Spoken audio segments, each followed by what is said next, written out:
Hello, Papa J. Salamat kay gihatagan ni mong time mabasa ang akong chat. Nagbabakasakali lang naman na mabasa po ninyo at mabigyan po ako ng advice. Magtatagalog lang ako, Papa J, para mas maintindihan ng mas nakakarami.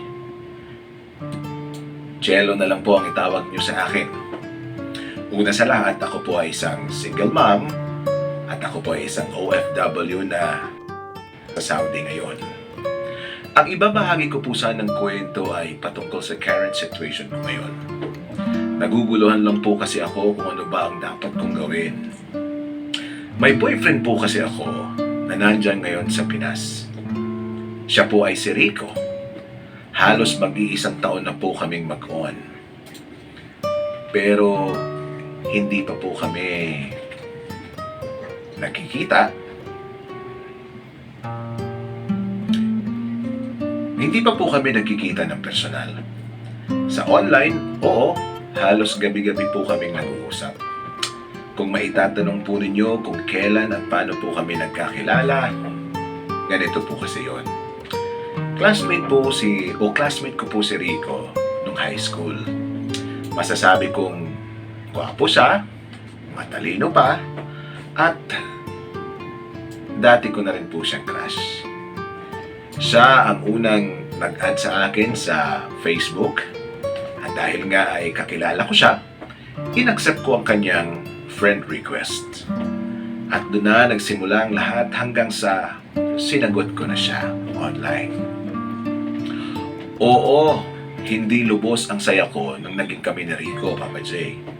Kasi syempre, iba yung pakiramdam kapag kasama mo ang iyong karelasyon.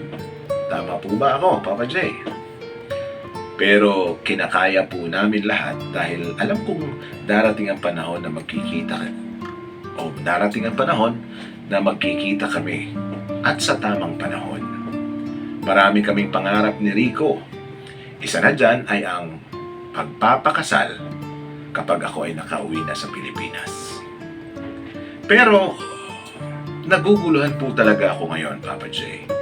Kasi may sekreto po akong gusto sanang sabihin sa kanya pero nagdadalawang isip ako na baka ikagalit niya o di ba kay maging rason ng kanyang pagtatampo. Ito po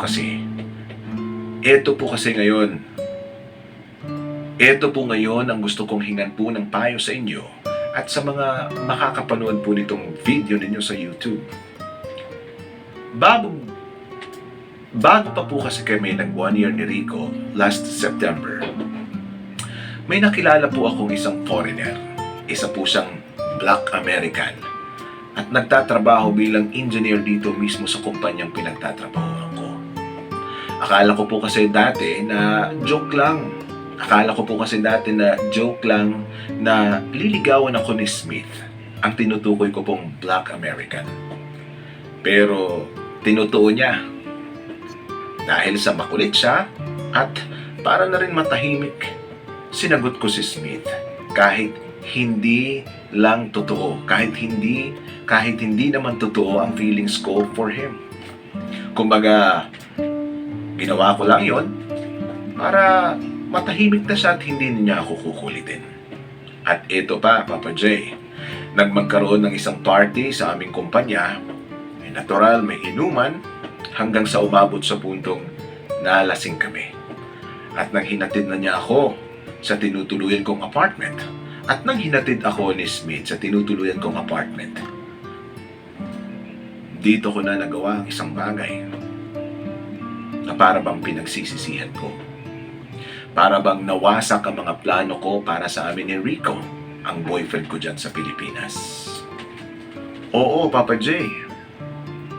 Nagpagalaw ako kay Smith na isang Black American. At inaamin ko na nagkasala ako sa aking boyfriend na si Rico.